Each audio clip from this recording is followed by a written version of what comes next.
We have a new development in the David Celeste Rivas Hernandez story, and it centers on a Build-A-Bear certificate, a roller coaster, and an apparent trip to Six Flags.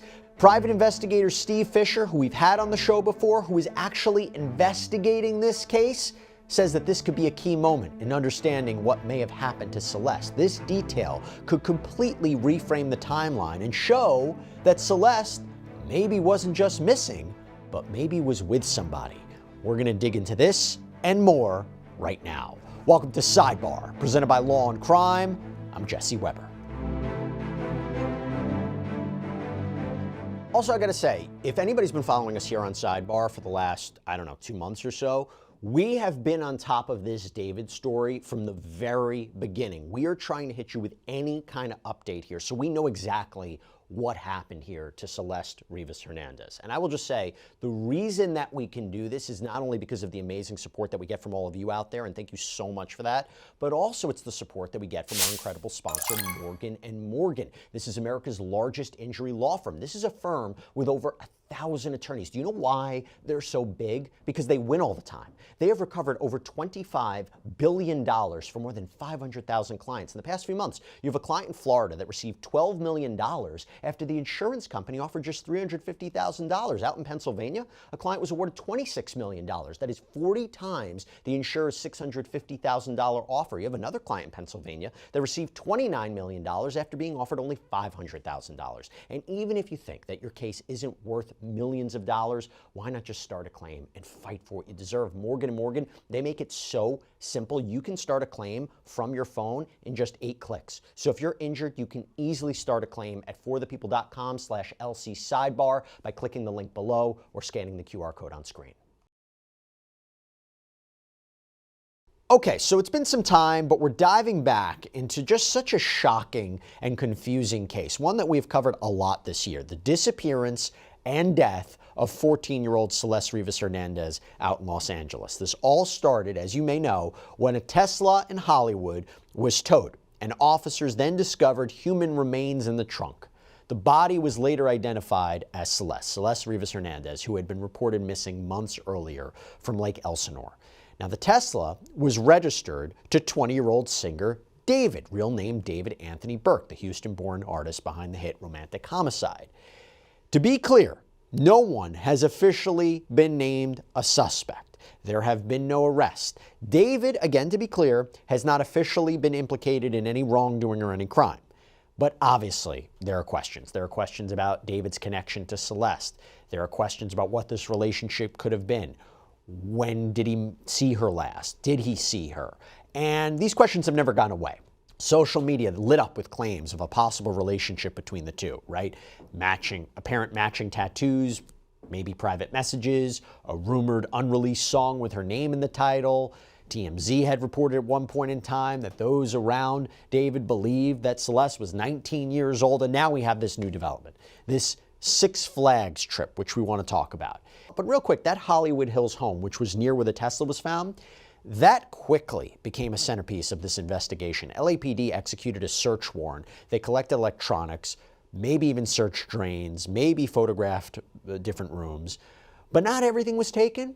And that is where private investigator Steve Fisher had entered the picture. Now, Fisher was hired by the property's owner, the landlord, who said he was frustrated by what he called a lack of information from law enforcement about what role that property, his property, may have played in all of this. And again, to be clear, this was a property that was leased apparently to David's manager, and David had been staying there. And again, this property was near the Tesla.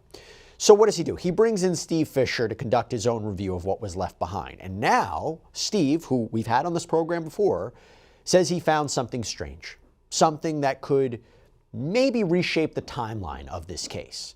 During his investigation, Steve Fisher says that he uncovered a Build-A-Bear certificate that was made out to a girl named Esmeralda, dated April 21st, 2024. So that is just 16 days after Celeste was reported missing. And that date stood out because on that same day, April 21st, David had apparently posted a TikTok video riding a roller coaster that appeared to have been filmed at Six Flags Magic Mountain. there is a Build-A-Bear located inside Six Flags. So you put those facts together, right? A Build-A-Bear certificate for a child, a TikTok filmed at Six Flags, a then 13-year-old girl, because she was 13 at the time, who had been reported missing. Six Flags, they require guests under 15 to be accompanied by a chaperone aged 21 or older. So the questions now become, who was that chaperone? Who was Celeste with that day? If that person was David, what does that mean? Does it mean that the story of what happened to Celeste is maybe even more disturbing than anyone realized? We don't know. But we're going to be speaking to Steve Fisher in a minute to get some clarity on all this. And also a lot of misinformation he says is out there and things that have been attributed to him that he says he didn't really say. So I want to get some clarity there. And we'll get into what the Six Flags development means and the timeline and any kind of other updates he may have. But to understand why this new Six Flags discovery matters so much, I just want to go back to where the case first broke wide open, okay? September 8th, 2025, a Tesla that had been sitting at a tow yard in Hollywood was inspected after workers noticed a foul smell. Inside the front trunk, officers found human remains that were apparently wrapped in plastic. That car was registered to David. The remains were identified as Celeste. Her body was apparently decomposed, and while the official cause of death is still deferred, police said they haven't ruled out foul play. However, based on comments from law enforcement, it's possible there may not even be a crime other than concealing the body. But since then, the investigation has focused a lot on that Hollywood Hills home where David had been living. And that is where private investigator Steve Fisher has spent months retracing every step, what was taken, what wasn't, what those overlooked details might reveal, who may have been driving that Tesla. If you've been following our coverage, you'll remember that Steve had shared a lot during his investigation. He uncovered some deeply unsettling details. He explained that there could have been greater plans as far as getting rid of Celeste, describing the evidence as scary, sadistic stuff. Steve says he's been able to track the Tesla's movements, understand who had access to the property, recover photos, videos that help place people at the home at certain times. He's also been in contact with neighbors, reviewed digital media, gathered information that was handed directly to LAPD. All right, so now I want to bring on a special guest. I want to welcome back on to Sidebar Steve Fisher. Now, Steve is the private investigator who was hired by the owner of that property, the landlord, where David had been staying in. And to be clear, it wasn't David on the lease, it was his manager, but we know that David had been staying there and that property was close to the Tesla. So Steve, so good to see you again. Thanks so much for joining us. A lot's happened since the last time we talked. I mean, let's talk about this. You have uncovered something regarding this apparent Six Flags trip. I mentioned it a little bit before, that you found this Build-A-Bear certificate in the name of Esmeralda that was dated, I believe, April 21st. So this is just about, 16 days after Celeste was reported missing, that David had apparently posted a TikTok at a roller coaster on the same day. What is this? If I got anything wrong, please let me know. But what does this detail suggest to you? No, so that's right. So, he posted that TikTok, and it can, match that up to where it's a roller coaster called Scream at Six Flags. And Six Flags has a Build-A-Bear, a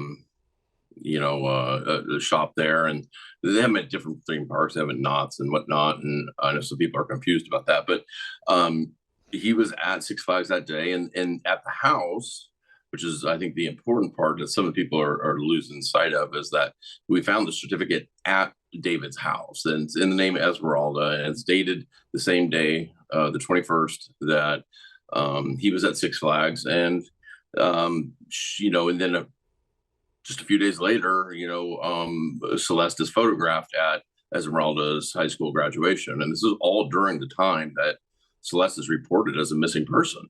So does that give you a time of when she may have been alive? Well, yeah. So, this is going back, a year, but this is right after she went missing. So we've all been under the impression that she's been gone, over a year. But there's these times that we're now finding out, well, was she missing, or was she a missing person? So the family or whoever would get in trouble for her not being in school, or there would be a CPS report, investigation opened right away. It appears that they knew where she was at, and she showed up at graduation. She's showing up now at the Six Flags along with a cousin, and then she shows up in September arguing with neighbors at her own home. So, Yeah. and the family has a responsibility to report that to law enforcement. If you have an open missing persons case on a minor, if you have any contact with them, you got to report that. And was this information that has just recently been discovered by you? Is this something that you believe the family or law enforcement knew beforehand? I don't know if, yeah, so we discovered it maybe 2 or 3 weeks ago, I guess, and not long after the search warrant took place. But I don't know if they really had reason. I don't know what the scope of that search warrant even was. So I don't know if it's something that they would have been looking for or even after. They know that we know about it. I don't know if it's of any value to their investigation. I don't know if they're even investigating, or if they even care if people knew that Celeste really wasn't a missing person. I just think it's important for the overall story, to be told that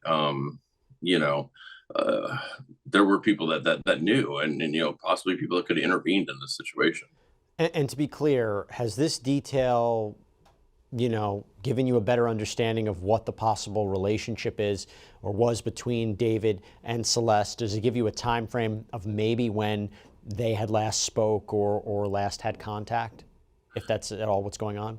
Well, last spoke or contact, it doesn't really help with that. So far, the last that I have proof of is January 2nd. Now, that's what I have proof of. I don't know what LAPD has. I don't know what some of her friends might have text messages from her. But what I have is January 2nd. But I think what it does show is that there was a relationship.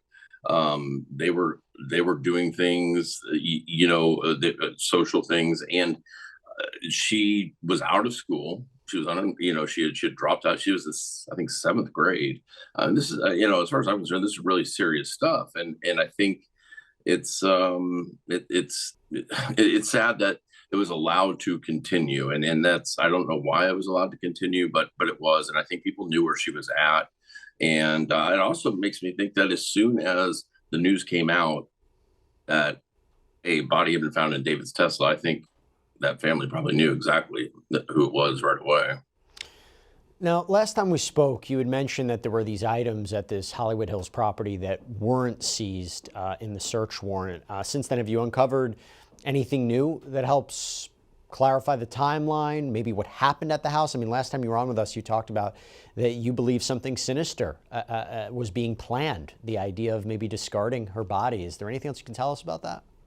I can't give details about what those items were so yet, because I just don't want to step on, LAPD's investigation.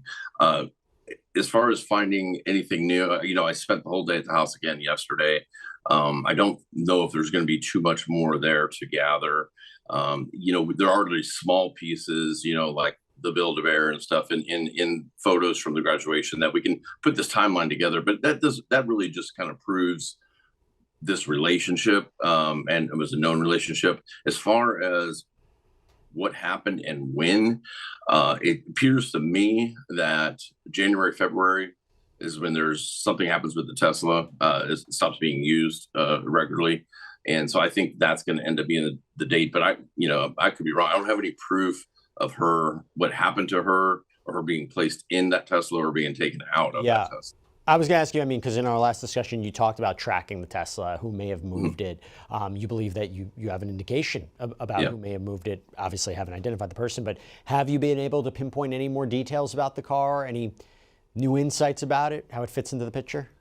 No, not on that car, but we have learned that there was another one of his close entourage, a person that was actually on tour with him, that there was another car that was reported being left right by the house for like 2 months, and then they had actually called to have that one towed as well. And then the day before it was going to be towed, when they came out for the 3rd time, 2 men came and picked up the car, and we've since found out that is somebody that was owned by somebody that was out on tour with David, and they just left it in front of that, across the street, on the same street, just parked on the other side of the road, kind of blocking somebody's driveway for 2 months.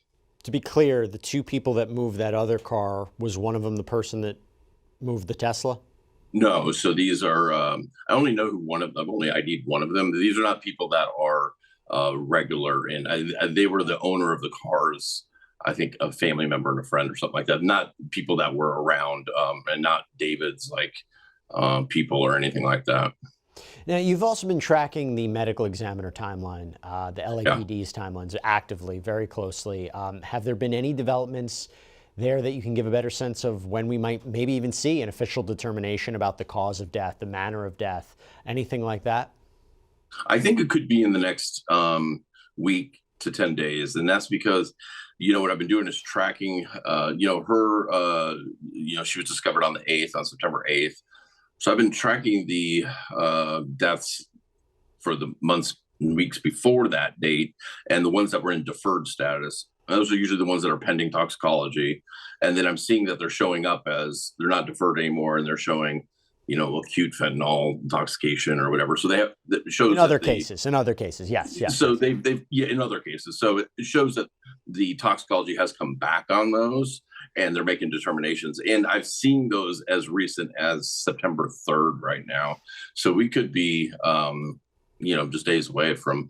Now that doesn't mean the autopsy report is done in total, but it does mean that on the website we could see a determination of the cause and manner of death, which will then should free up LAPD to do what they're going to do. Do you have any idea of what that could be based on what you're seeing? I mean, again, going back to our previous conversation, you had mentioned that there seemed to be plans in that house of potentially discarding Celeste's body. Is there anything that you could tell us, anything you can glean, obviously without compromising the investigation, about what happened to her?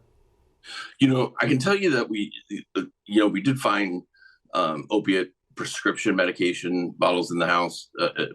Now, they could, whoever those were, they could be taking them 100% legitimately. So just because you have pain medication, but there was a few bottles of it in the house, and my gut tells me, I have no inside information on this at all, but my gut tells me the way things are lining up right now, I'm feeling this is probably going to be something like an accidental overdose. And they just made a horrible decision after the fact, because they didn't want the relationship to be, to get out there, because it would definitely hurt his, career, if not him be criminally charged. And I think they just made a really, really bad decision. I think that the medical examiner would have been able to tell pretty quickly if, it was strangulation or anything like that, because you would still see the bone, the hybrid bone broken, or you see blood vessels broken in the eyes, stuff like that. Or if it was a gunshot, that's pretty obvious. So since they couldn't determine that, I think it's coming down to toxicology. So well, because one of the last times we talked, or something been part of the conversation, is that law enforcement, as far as we can see, they haven't come out and said that there is a crime that was committed other than disposing of the body, unless something's changed, unless something's seen different. That's all that they say right now. I mean, they say it's possible that it could be something else, but it's also possible that, like you said, she died under circumstances where no one may not necessarily be held criminally liable, might not be a murder, but someone may be charged for disposing of the body. Yeah, I mean, I think they said there's words where there might not be criminal culpability beyond concealment of a body. Right. And, that could be the truth. I think LAPD right now has a preliminary indication from the medical examiner's office. I'm sure that the toxicology results are back. I think that determination is still being made of what the cause and manner is, but I think LAPD knows, and we haven't really seen any, nobody's been seen coming in and out of LAPD headquarters or anything being, maybe being questioned, or, we haven't seen any statements of maybe attorneys getting ahead of what might be coming. So I don't know. I think it's going to be minimal. I want to talk about some of the posts that you've shared publicly about the case and get your thoughts on it, because you've been very candid on social media, highlight some of the aspects that the public hasn't seen yet. You made a post earlier today, got a lot of attention, and that thread pushes back hard against a lot of what you say is community-driven misinformation in this case, because in it, you say that Reddit threads that were useful early on have now become, quote, overrun by people misreading your work and claiming that you said that Celeste was never at that house. You make a distinction there that I want you to state clearly on the record, right? Because first, can you explain what you did say about whether Celeste lived at that house versus whether she was ever at the house at any point? Yeah, so what I said is we don't have any proof, like meaning I've been pretty open that we found a lot of media, a couple thousand images, right? And in those, with Celeste in them, they're not at the house. So we don't have anything tying her to the house. Do I think she's at the house? 100%. I'm certain she's been in the house. I just don't have any evidence to say, here's the proof. A lot of people are. So what makes you say that? I guess what makes you say that you know she was at that house at some point? Well, I said I'm certain she was at that house at some time just because of the relationship they had, but I don't have any proof that she was ever at the house. I don't have any pictures.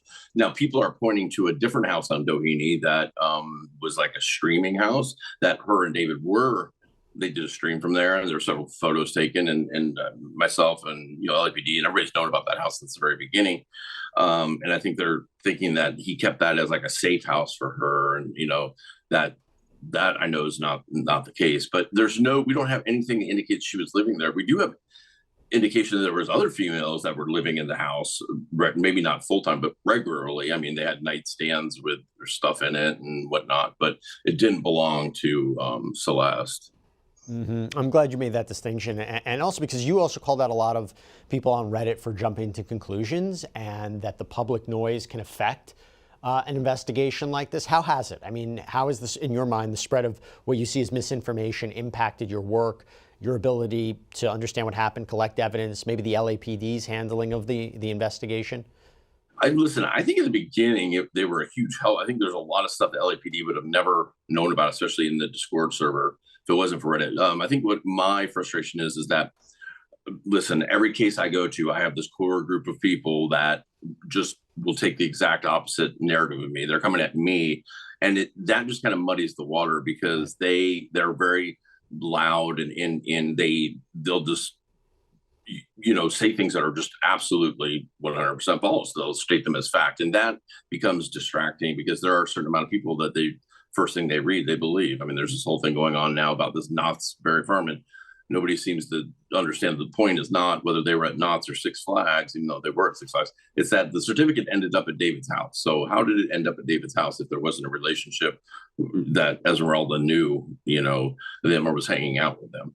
So it becomes a little distracting there. But at the beginning, I got to say, it was really helpful because they had that entire server, and there's a ton of information in that Discord server, Yeah, no, 100%. And by the way, talking about the house, so over the weekend, you tweeted about spending the afternoon at that house in Doheny. You described the anxiety, the fear that must live inside the people who may be responsible for what happened to Celeste. I mean, can you expand upon that a little bit more?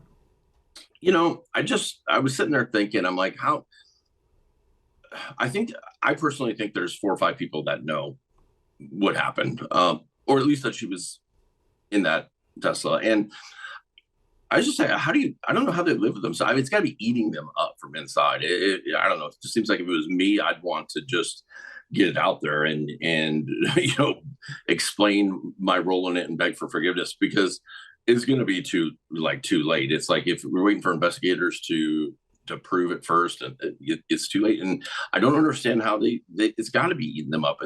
I don't know how they sleep. I don't know how. This is a 14-year-old girl that ended up in a Tesla trunk for a long period of time. And, some of these people are out on tour and just going about their regular life. And I think that's just something that's going to end up haunting them. And I just urge them to come forward, come clean. Like, this is not about beating charges. This is about doing the right thing for a 14-year-old girl.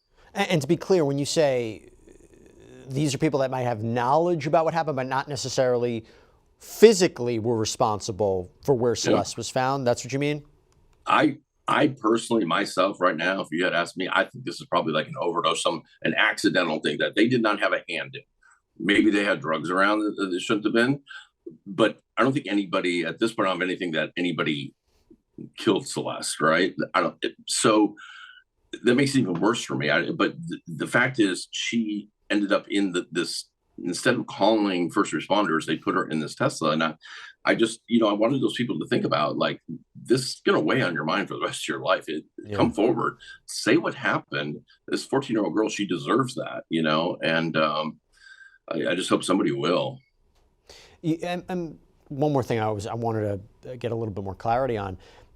You clarified recently regarding the items that were found in the house. You say there's been a misquote that is circulating online suggesting that you referred to the items that were found in this Hollywood Hills home as heavy tools or farm machinery. Can you clarify what you meant? Yeah. So that I will say that publication did retract that statement. It was a recorded interview. So they have changed it, but of course it was already out there. But so what I said was, and what I've always said was, these were items that you would not find at a house. They would have serve no purpose at a house in the Hollywood Hills. It's items you would find more like in a farm environment. And that's exactly what I said. They're just not, it would have no use at a house in the Hollywood Hills. If you don't want to identify what those items are, can at the very least you say, would it be items that someone could use to dismember a body? To dismember and completely dispose of. Okay, I got you. Okay. Yeah, I mean that's where the sadistic part came from. This was not about like maybe dismembering her or anything. This is about evaporating her. Look, Steve, I appreciate you coming on. I appreciate you clearing the record, setting straight what is available, what isn't available, what we may expect, what we might not expect. I really appreciate you coming on here, giving us our audience, the world, an opportunity to get a kind of an inside glimpse about what may be happening here. I think everybody's looking for answers, but really, most importantly, the loved ones of Celeste Rivas Hernandez, her family, her friends, they need answers more than anybody else. Thank you so much for coming on the show, Steve. Really appreciate it. Thanks for having me on. I appreciate it. And that is all we have for you right now here on Sidebar. Everybody, thank you so much for joining us. And as always, please subscribe on YouTube, Apple Podcasts, Spotify, wherever you get your podcasts. You can follow me on X or Instagram. I'm Jesse Weber. I'll speak to you next time.